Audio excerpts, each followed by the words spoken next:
The Great Hall of the Galactic Council stretched for nearly a kilometer in every direction. 847 different species filled the massive chamber, their voices creating a sound like distant thunder. Some floated in zero-gravity pods, others stood on legs, tentacles, or mechanical supports. A few existed as pure energy, their thoughts translated into words by the Council's ancient systems. At the center of it all sat the humans. Ambassador Sarah Chen adjusted her simple black suit and looked around the chamber. 3 years of negotiations had led to this moment. 3 years of presenting Earth's case for membership in the galaxy's most important organization. 3 years of answering questions, taking tests, and proving that humanity deserved a place among the stars. Now it would all be decided by a single vote. The Zephyrian Chancellor rose from his crystal throne. His species had been part of the Council for over 50,000 years, longer than any other. His skin glowed with a soft blue light, and when he spoke, his voice carried across the chamber without any need for amplification. "We are here today to decide the fate of Species 847, the Chancellor announced. "The beings who call themselves humans from the third planet of the system they call Sul." Sarah felt her heart beating faster. Around her, the other members of Earth's delegation sat perfectly still. They had done everything they could. Now they could only wait. "For 3 years we have studied this species," the Chancellor continued. "We have observed their technology, their culture, their military capabilities. We have watched how they treat their own kind and how they might treat others." The Chancellor paused, his ancient eyes scanning the chamber. "The evidence is troubling." A wave of whispers swept through the hall. Sarah felt a cold weight settling in her stomach. In just 200 years since achieving spaceflight, the humans have developed weapons capable of destroying entire planets. They have created artificial intelligence systems that learn and adapt at frightening speeds. Their genetic engineering programs advance faster than our own scientists can study them. The Chancellor's voice grew colder, but most concerning of all is their behavior. They refuse to accept Council oversight of their military. They insist on maintaining their primitive democratic governments, instead of adopting efficient Council-approved systems. They make decisions based on emotion rather than logic. Sarah wanted to stand up and defend her species, but she knew it would do no good. The Council had already made up its mind. "The humans claim they come in peace," the Chancellor said. "But their history tells a different story. Wars, genocide, environmental destruction. They nearly destroyed their own planet before reaching the stars. What will they do to ours?" A Vorthan representative raised one of his 4 arms. His species looked like giant insects with compound eyes that reflected the chamber's lights. "Chancellor, the humans have shown remarkable restraint during the observation period. They have not attempted to expand beyond their home system without permission, because we were watching them," replied a Nexari delegate. The Nexari were energy beings, their words appearing as text in the air above their containment fields. "What happens when we are not?" "They adapt too quickly," added a Krell military advisor. The reptilian species had been one of Earth's strongest opponents from the beginning. In 2 centuries, they went from wooden ships to faster-than-light travel. No species should advance that fast. "It is dangerous." Sarah finally stood up. The chamber fell silent. "Honored Council," she said, her voice steady despite the fear in her chest. "My species has made mistakes. We have fought wars and caused suffering. But we have also learned from those mistakes. We came to the stars not to conquer, but to find our place among peaceful civilizations. Your military buildup suggests otherwise," the Krell advisor hissed. "We build defenses because we know there are threats in the galaxy," Sarah replied. "Pirates, raiders, hostile species that prey on the weak. We refuse to be victims." "And who decides what constitutes a threat?" the Chancellor asked. "You? Your emotional, primitive governments? What happens when you decide that we are a threat?" "That will never happen," Sarah said. "We seek alliance, not domination." "So you say," the Chancellor replied. "But can we trust a species that changes so rapidly? In 50 years, you might be completely different beings. In 100 years, you might have technology that makes our own obsolete. In 1,000 years," he let the words hang in the air. "The Council has made its decision," the Chancellor announced. "All in favor of granting full membership to the human species, raise your voting appendage now." Sarah held her breath. Around the chamber, she could see delegates looking at each other, waiting to see who would vote first. Seconds passed. Then minutes. Not a single vote was cast in favor. "All opposed to membership, vote now." The response was immediate and overwhelming. Hundreds of arms, tentacles, energy pulses, and other appendages rose into the air. The voting system counted them automatically, the numbers appearing on screens around the chamber. 784 votes against. All abstentions. Vote now. 63 more delegates registered their votes. The final tally appeared on the main screen. 784 against, 63 abstentions, 0 in favor. The chamber erupted in noise as delegates began talking among themselves. Sarah felt numb. It was not just a rejection. It was a complete repudiation of everything humanity had tried to accomplish. Furthermore, the Chancellor continued, raising his voice above the din, the Council votes to place the Sol system under quarantine, effective immediately. No trade, no technology transfer, no communication beyond this final session. The humans will remain confined to their system until they prove they are no longer a threat to galactic peace. You are making a mistake, Sarah said, her voice cutting through the noise. You fear what you do not understand. That fear will be your undoing. The Chancellor's blue glow intensified. Are you threatening this council, human? I am warning you, Sarah replied. You judge us by our past, but you refuse to see our potential. You call us dangerous because we adapt quickly. But that same adaptation will let us survive what is coming. What is coming? The Krell advisor demanded. Sarah looked around the chamber one last time.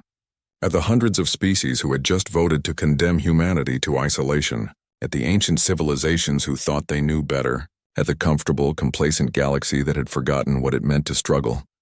Change, she said simply, whether you want it or not. The Chancellor made a gesture and the transmission link to Earth was severed. The human delegation was escorted from the chamber by Council security forces. As they walked through the corridors of the great station, other species stepped aside, some with fear in their eyes, others with pity. On the transport ship that would take them back to the edge of Council space, Sarah's aide, a young man named Marcus Webb, sat down beside her. What do we do now, Ambassador? He asked. Sarah stared out the viewport at the stars. Somewhere out there was Earth, their home, now cut off from the rest of the galaxy. Somewhere out there were humans who had believed that peaceful contact was possible. They would have to be told that their hopes had been rejected. We remember, Sarah said finally. We remember who voted for peace and who voted for fear. We remember who gave us a chance and who chose to condemn us. And when the time comes, she turned to look at Marcus. And he saw something in her eyes that made him understand why the Council had been afraid. When the time comes, we will make sure they remember too. The transport ship turned away from the Council station and began its long journey home, carrying with it the news that would change everything. Behind them, the galaxy continued its ancient routines, confident that it had made the right choice. It would be the last time the galaxy felt truly safe. 5 years had passed since the vote that changed everything. In the grand halls of the Galactic Council, life continued as it always had. Trade flowed between star systems. Diplomatic missions traveled from world to world. The ancient bureaucracy that governed 847 species processed requests, settled disputes, and maintained the peace that had lasted for thousands of years. Most council members had forgotten about the humans. The Zephyrian Chancellor had not. Standing in his private office, high above the council chambers, he stared at the holographic display showing the Sol system. A ring of warning beacons marked the quarantine boundary, their red lights blinking steadily as they had for 5 years. Beyond those beacons, the human home system remained hidden from the galaxy. Any reports from the monitoring stations? The Chancellor asked his aide, a young Nexari whose energy field pulsed with nervous blue light. Nothing significant, Your Excellence, the aide replied. Long-range sensors detect normal system traffic, some industrial activity around their asteroid belt, a few ships moving between planets. Nothing that suggests military buildup. The Chancellor nodded, but he did not feel relieved. His species had learned long ago that silence often meant more than noise. What about communication intercepts? The humans went completely silent 18 months ago, the aide reported. No signals leaving the system at all. It is as if they have accepted their isolation. That worried the Chancellor even more. On the other side of the quarantine line, Dr. Marcus Webb stood in the observation deck of Luna Station, watching cargo ships dock with their precious loads. What the Council's sensors could not see was that those ships carried more than just supplies. They carried the future of humanity. Marcus was no longer the young aide who had comforted Ambassador Chen on the transport home. 5 years of isolation had changed him, just as it had changed all of humanity. The naive hope of joining a galactic community had been replaced by something harder and more determined. How many ships completed testing this week? Marcus asked his assistant, Dr. Sarah Kim. 47, she replied, consulting her tablet. All systems performed within acceptable parameters. The new drive technology is working perfectly. Marcus nodded. Around them, the massive space station buzzed with activity. What had started as a small research facility had grown into something the Council could never have imagined. Humanity's greatest advantage had always been their ability to adapt, and 5 years of forced isolation had given them time to adapt in ways that would have shocked their former allies. Any word from the Mars facilities? Marcus asked. The weapons testing went better than expected, Sarah replied. The new energy systems are producing power levels 30% higher than our original projections. Through the observation window, Marcus could see more ships arriving from Earth. Not the simple chemical rockets that humanity had used when the Council first made contact, but sleek vessels that moved with impossible grace. Each one incorporated technology that the Council had shared during the diplomatic period, but improved and refined by human engineers who had nothing but time and motivation. Dr. Webb, a voice called from behind him. Marcus turned to see Admiral Chen, Sarah Chen's daughter, approaching with her usual purposeful stride. Like her mother, she had the ability to command attention without raising her voice. Admiral? Marcus nodded. How are the fleet preparations going? Better than we hoped, Admiral Chen replied. The shipyards at Mars are producing 2 new vessels per week. The asteroid mining operations are providing all the raw materials we need. At this rate, we will have over 1,000 ships within 2 years. 1,000 ships. When the Council had voted for quarantine, humanity had possessed fewer than 50 space-capable vessels. Now they were building a fleet that could rival any military force in known space. But that was not the most important change. What about the other project? Marcus asked quietly. Admiral Chen smiled, and it was not a pleasant expression. The intelligence network is performing beyond expectations. We now have assets in 47 different star systems. Marcus felt a chill of satisfaction.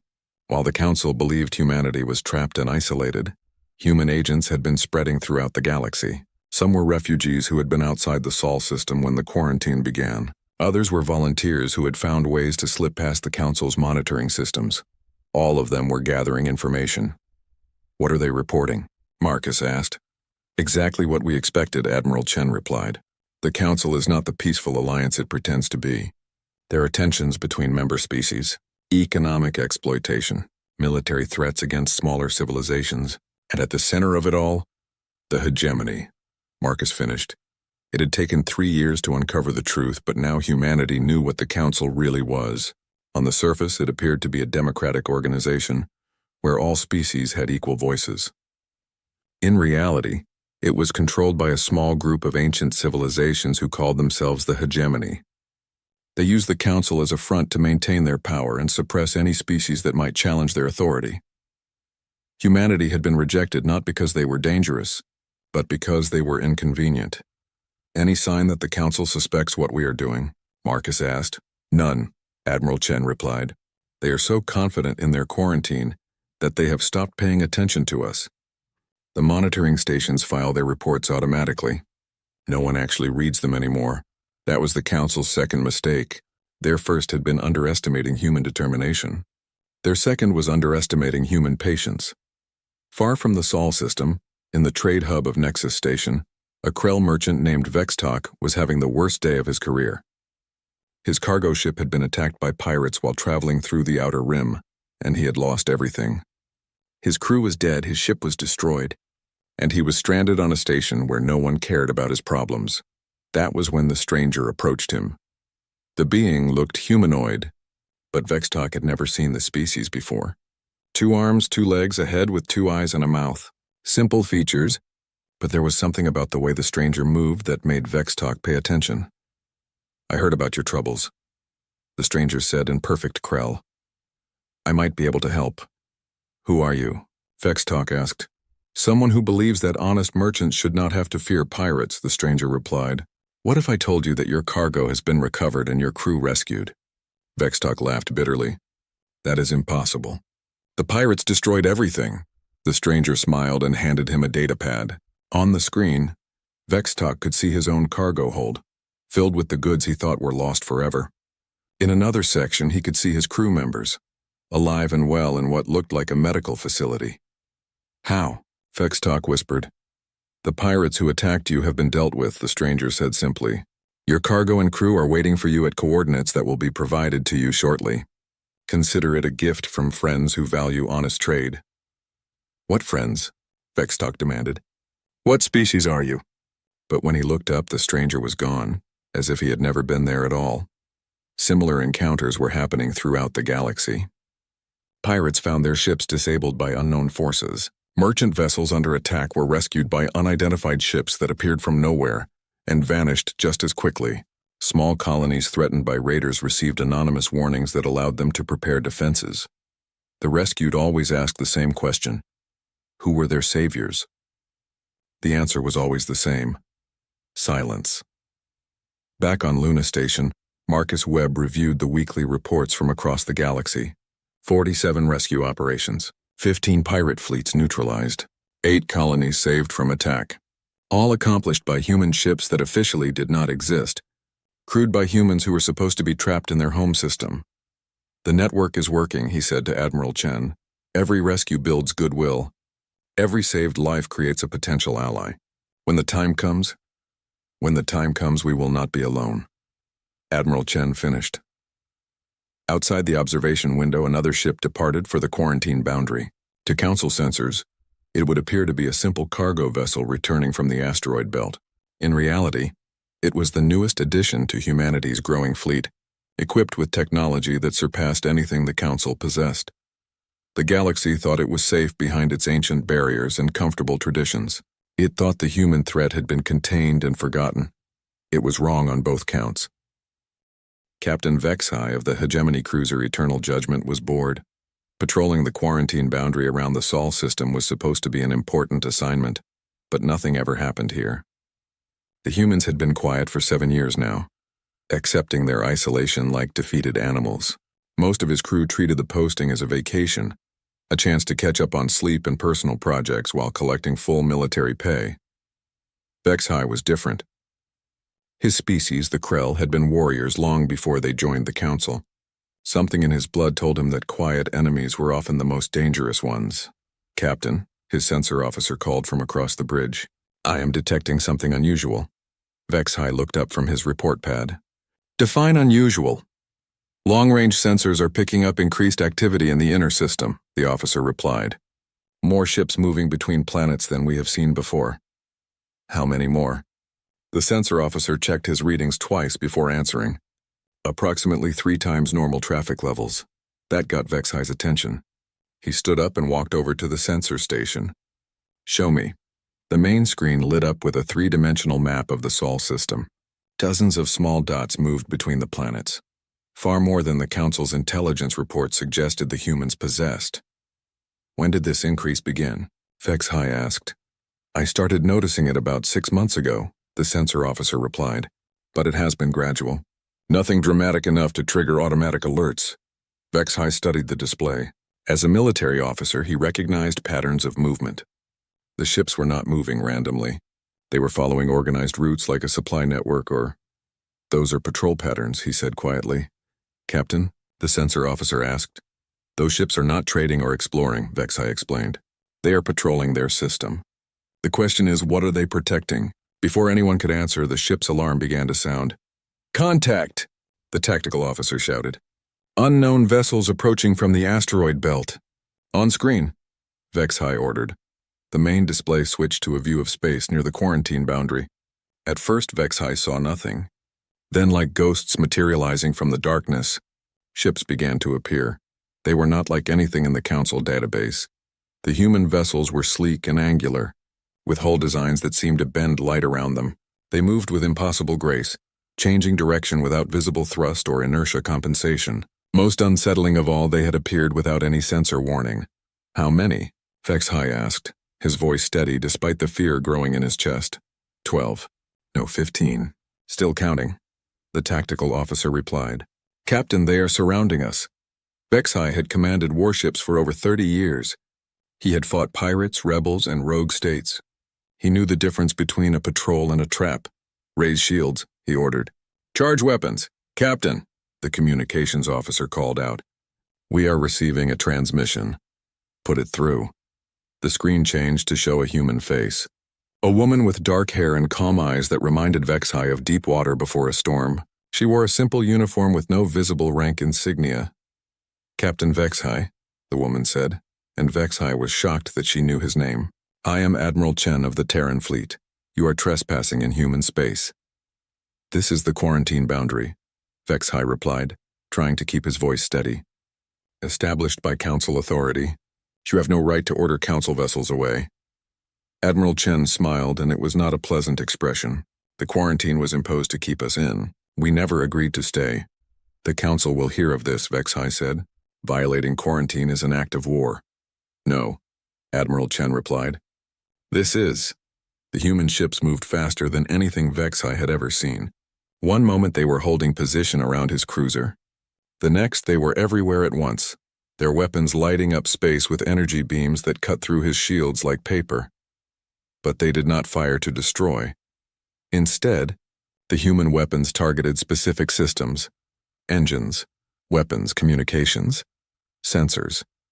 Each strike was precise, calculated to disable rather than destroy. Within minutes, the Eternal Judgment was helpless, drifting in space with its crew unharmed but its systems completely offline. "Impressive," Admiral Chen said, her image still clear on the emergency backup screen. "Your ship will be repaired and escorted to the edge of this system. You will deliver a message to your council." "What message?" Vexai asked. "Tell them that Earth remembers who voted for war," Admiral Chen said. "We remember who chose peace. And when the time comes, we will remember everything." The transmission ended. Vexai felt his ship shudder as the human vessels attached some kind of tractor beam. Within hours, they had been dragged to the edge of the Sol system and released.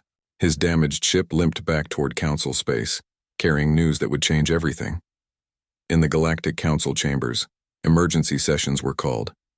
The Zephyrian Chancellor stood before the assembled delegates, his blue glow dimmed with worry. "The report from Captain Vexai has been confirmed by 3 other sources," the Chancellor announced. "The humans have not only violated their quarantine, they have developed military technology that surpasses our own." Worried murmurs filled the chamber. The Nexari representative's energy field pulsed with rapid nervous patterns. "How is this possible? They have been isolated for 7 years. "Apparently," the Chancellor replied, "that isolation gave them time to prepare." The Hegemony military advisor, a tall being from the ancient Arkari species, stood to address the chamber. His people had been among the founders of the Council, and their words carried great weight. "We must mobilize the fleet immediately," the Arkari declared. "This threat must be eliminated before it spreads." "With what?" asked a delegate from the Outer Rim. "If the humans can disable a Hegemony cruiser without taking damage, what chance do we have?" The question hung in the air like a poison cloud. For thousands of years, the Council had maintained peace through the threat of overwhelming force. The Hegemony fleet was the largest military organization in known space, capable of destroying entire civilizations if necessary. But the humans had made it look helpless. "There is more," the Chancellor continued, his voice heavy with implications. "Our intelligence networks are reporting similar incidents throughout the galaxy. Ships appearing from nowhere to rescue merchant vessels, pirates finding their fleets disabled by unknown forces, colonies receiving aid from unidentified benefactors. You think the humans are responsible?" a Vorthon delegate asked. "I think the humans have been very busy during their quarantine," the Chancellor replied. In his private chambers, the Arkari military advisor activated a secure communication link. The image that appeared was that of another Arkari, one whose skin bore the ritual scars of the Hegemony's inner circle.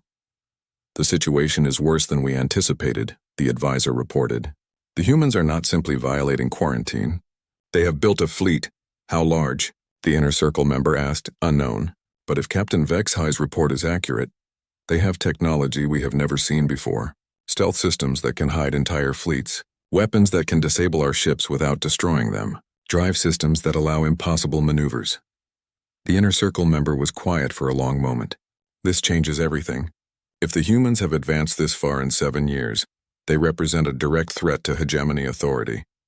"What are your orders?" Activate the deep protocols, the Inner Circle member said. Begin preparation for total war. The humans have made their choice.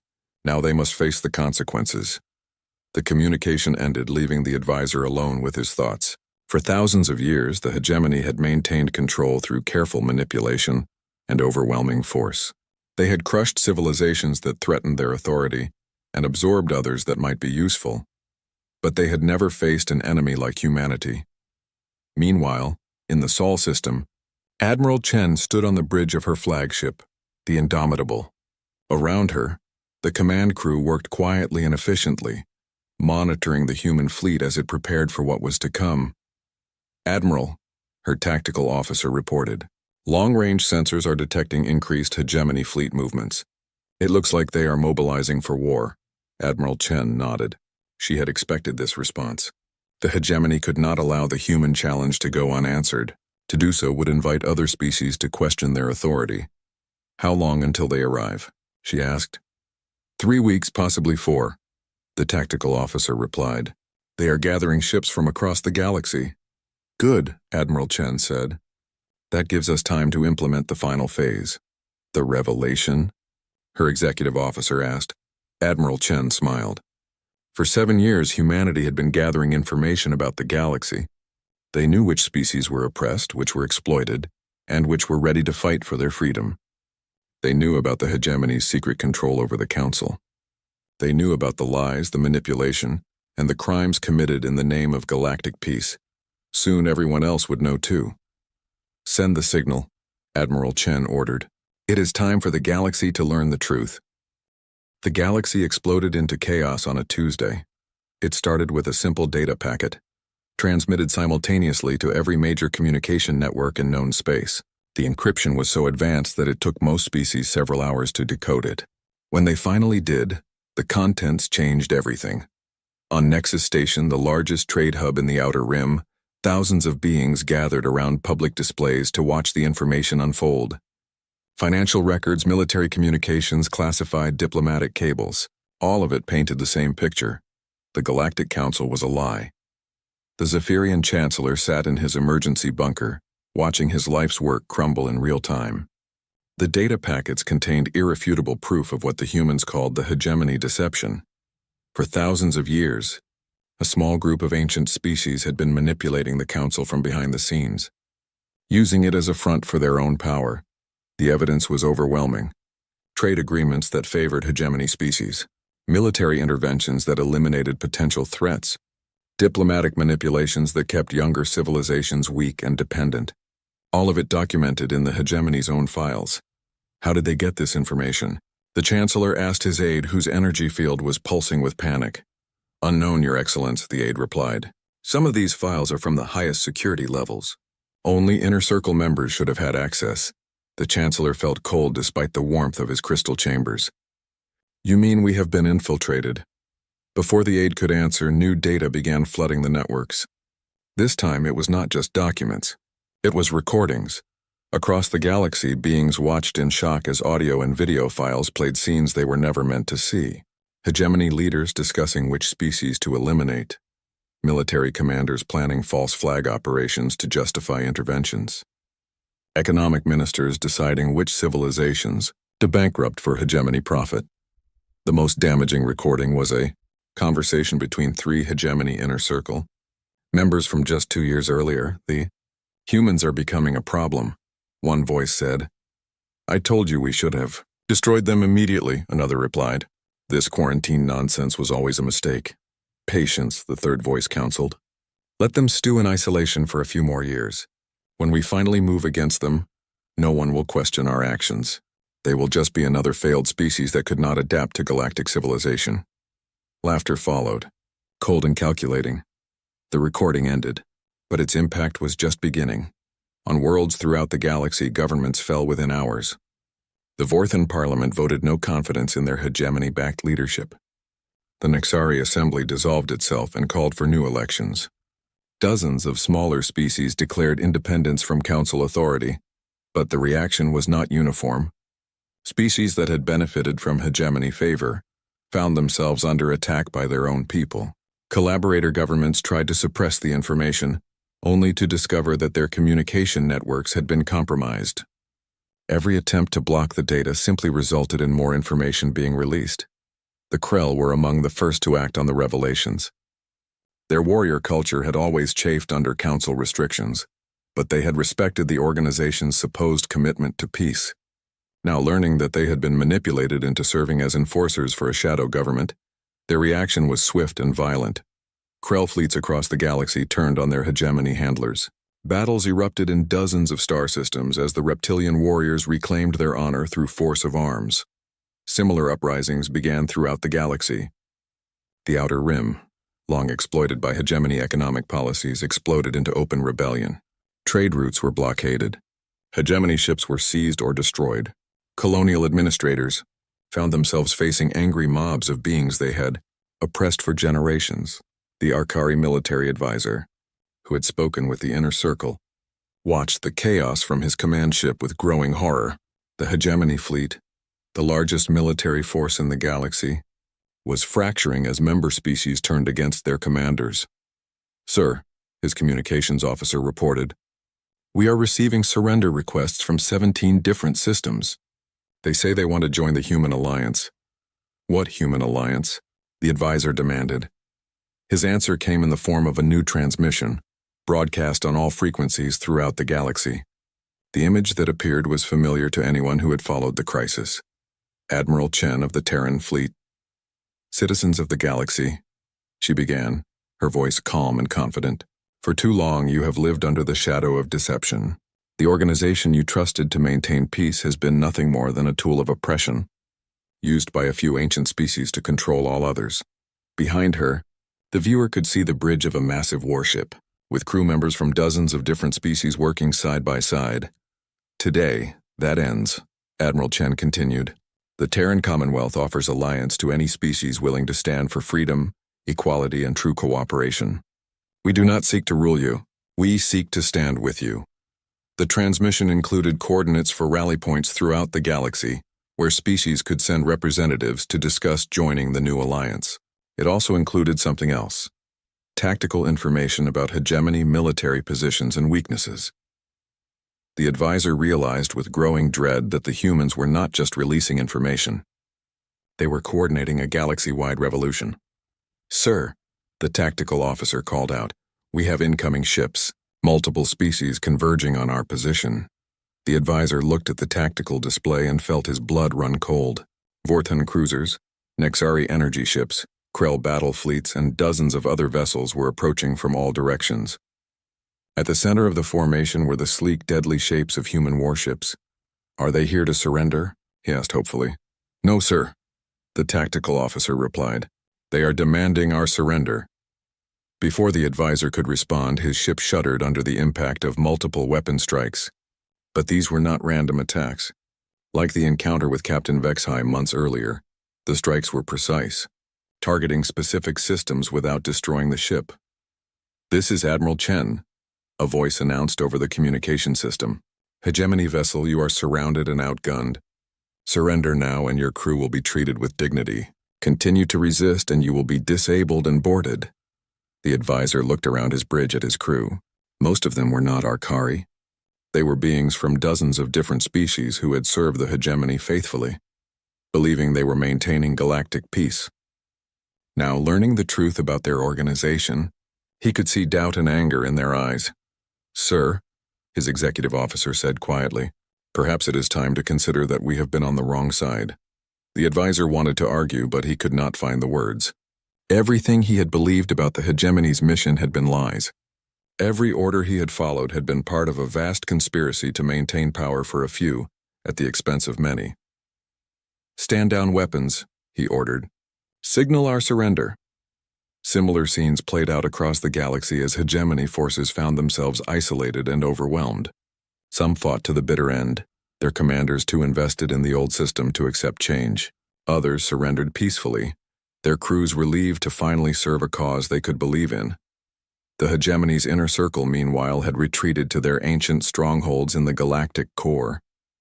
Protected by automated defense systems and loyal fleets, they prepared for a final battle to preserve their power. "How many ships do we have left?" the lead Inner Circle member asked during an emergency session. Perhaps 300, a military commander replied. Most of our fleet has either surrendered or joined the rebellion. And the humans? Intelligence suggests they have over 1,000 ships plus allied forces from at least 200 species. The Inner Circle member felt a cold fury building in his chest. For millennia, his people had guided galactic civilization.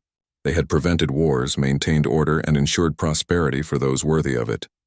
Now these upstart humans threatened to destroy everything they had built.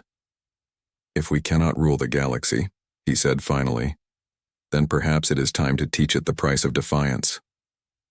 Sir, the commander asked. Activate the Omega Protocol, the Inner Circle member ordered. If the galaxy wants chaos, we will give it to them. The commander's face went pale.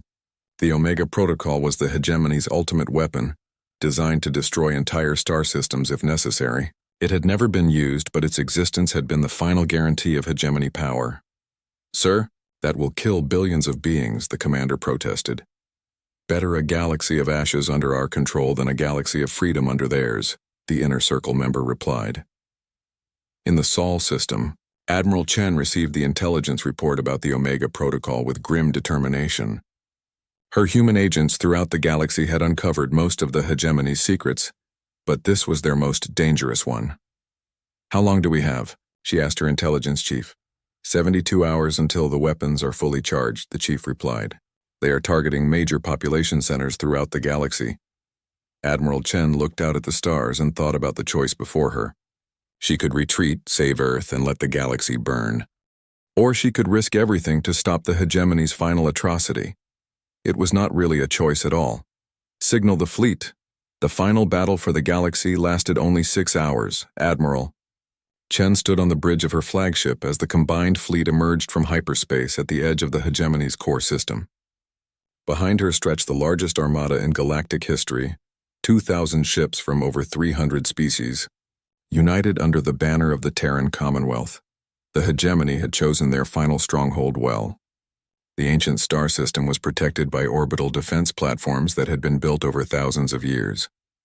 Massive space stations bristled with weapons capable of destroying entire fleets. At the center of it all was the hegemony homeworld, its surface covered with the gleaming cities where the galaxy's shadow rulers had planned their dominion. Enemy strength? Admiral Chen asked her tactical officer. Approximately 300 ships plus defensive installations, came the reply. But Admiral, they are not moving to engage. They appear to be holding position around the planet. Admiral Chen studied the tactical display with growing concern. The hegemony was not stupid. If they were not deploying their forces defensively, it meant they had another plan. Status on the Omega weapons? She asked. Intelligence reports they are at 90% charge, her communications officer replied. Estimated time to firing 47 minutes. Less than an hour to prevent genocide on a galactic scale. All ships, advance to engagement range, Admiral Chen ordered. But be ready for anything. The Commonwealth fleet moved forward in perfect formation, ships from dozens of different species coordinating their movements with a precision that would have been impossible under the old Council system. Human vessels took point, their advanced stealth and shielding technology providing cover for their allies. As they approached the defensive perimeter, the hegemony fleet finally moved to intercept. But instead of the coordinated resistance Admiral Chen expected, the enemy ships moved sluggishly, their formations loose and disorganized. Admiral, the communications officer called out, we are receiving surrender signals from multiple hegemony vessels.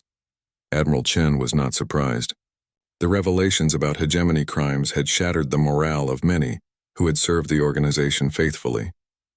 Learning that their life's work had been built on lies and oppression was not something most beings could accept easily. Accept their surrenders, she ordered, but keep scanning for the Omega weapons.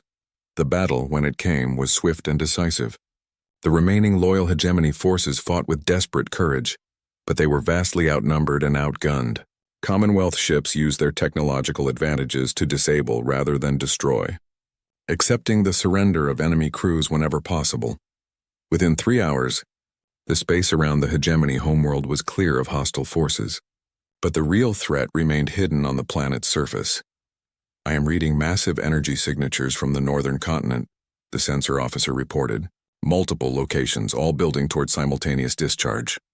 Admiral Chen made the hardest decision of her life. "Prepare orbital bombardment," she ordered. "Target the weapon sites only. Minimal civilian casualties." "Admiral," her executive officer said quietly, "there are still millions of people down there. And there are billions throughout the galaxy who will die if we do not stop this." Admiral Chen replied. "Begin the attack." The Commonwealth fleet opened fire with surgical precision. Energy beams lanced down from orbit, striking the Omega weapon installations with devastating accuracy. Secondary explosions lit up the planet's surface as the ancient weapons overloaded and destroyed themselves. But they were too late to stop all of them. "Omega weapon discharge detected," the sensor officer shouted. "One installation fired before we could destroy it." Admiral Chen felt her heart sink. Even one Omega weapon could destroy an entire star system, killing billions of innocent beings. "Target?" she asked. "The Sol system," the officer replied. "Estimated time to impact 18 hours. For a moment, the bridge was silent. Then Admiral Chen began to laugh. "Admiral?" her executive officer asked, concerned. "Do you know what the hegemony's final mistake was?" Admiral Chen asked. "They targeted Earth, our home. The one place in the galaxy that has spent 7 years preparing for exactly this scenario." She turned to her communications officer. "Open a channel to Earth Defense Command." The screen lit up with the image of General Martinez, the grizzled veteran who commanded humanity's home defenses. Behind him, Admiral Chen could see the massive control center that coordinated Earth's protection. "Admiral," General Martinez said with a slight smile, "we have been expecting your call." "Status of home defenses?" Admiral Chen asked. "All systems operational and ready," the general replied. "The Omega weapon will be intercepted approximately 6 hours before it reaches Earth orbit. The new defensive grid you requested has been online for 2 years." Admiral Chen felt a wave of relief wash over her. While the Commonwealth fleet had been fighting across the galaxy, Earth scientists and engineers had been building the most advanced planetary defense system ever conceived. It had been designed specifically to stop weapons like the Omega devices. "Understood," she said. "Maintain defensive posture until the threat is neutralized." As the transmission ended, Admiral Chen turned her attention back to the hegemony homeworld. The remaining weapon sites had been destroyed, but the planet's leadership remained hidden in underground bunkers. "Signal the surface," she ordered. "I want to speak with whoever is in charge down there." The reply came from the deepest bunker on the planet. The image that appeared was that of an ancient Arkari, his skin bearing the ritual scars of the hegemony's highest rank. "You have won," the hegemony leader said simply. "But do not think this victory will bring you peace. The galaxy needs order. Without us to maintain control, chaos will consume everything." "Maybe," Admiral Chen replied. "But that will be the galaxy's choice to make, not yours." "And what of us?" the leader asked. "Will you execute us as criminals?" Admiral Chen was quiet for a moment, considering her answer. The easy thing would be to demand punishment for the hegemony's crimes. The satisfying thing would be to make them pay for the suffering they had caused. Instead, she chose something harder.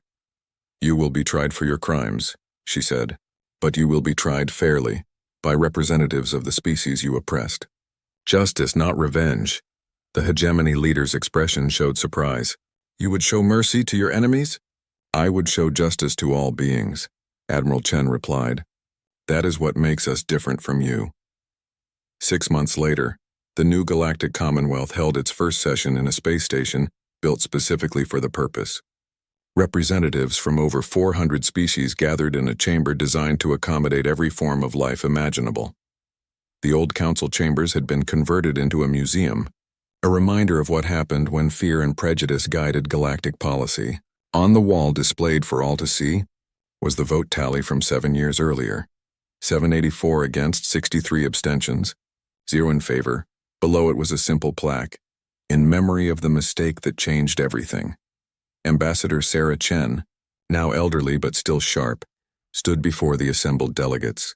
Her daughter commanded the Commonwealth fleet, but Sarah had chosen to return to diplomacy, believing that peace could only be maintained through understanding. 7 years ago, this galaxy rejected humanity based on fear, she said. Today we stand together not as rulers and subjects, but as equals. The Commonwealth asks nothing of its members except that they respect the rights of others and contribute to the common defense. The response was not the polite applause of the old council, but genuine enthusiasm from beings who had never before had a voice in galactic affairs. In the audience, former Captain Vexhai of the Eternal Judgment listened with satisfaction. He now commanded a Commonwealth vessel crewed by members of a dozen different species. His ship's mission was simple: protect those who could not protect themselves. Nearby sat Dr. Marcus Webb, his hair now gray, but his eyes still bright with curiosity. He led the Commonwealth's Scientific Council, coordinating research projects that shared knowledge freely among all member species.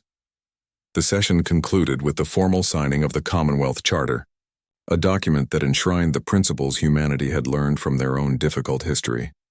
That diversity was strength, that freedom was worth fighting for, and that the measure of a civilization was how it treated its weakest members. As the delegates dispersed to their ships, Admiral Chen stood in the observation deck of the station, looking out at the stars. Her aide, a young Nexari whose energy field glowed with contentment, approached with the day's reports. "The latest membership requests?" Admiral Chen asked. 17 new species want to join," the aide replied, "including 3 former hegemony core worlds." Admiral Chen nodded. The Commonwealth was growing, but carefully. Each new member was evaluated not for their military or economic potential, but for their commitment to the principles of equality and cooperation. "Any word from the outer galaxy?" she asked. "The exploration fleets report contact with 12 new civilizations," the aide said. "All have been offered friendship and aid, with no strings attached." Admiral Chen smiled. This was humanity's true victory, not the conquest of their enemies,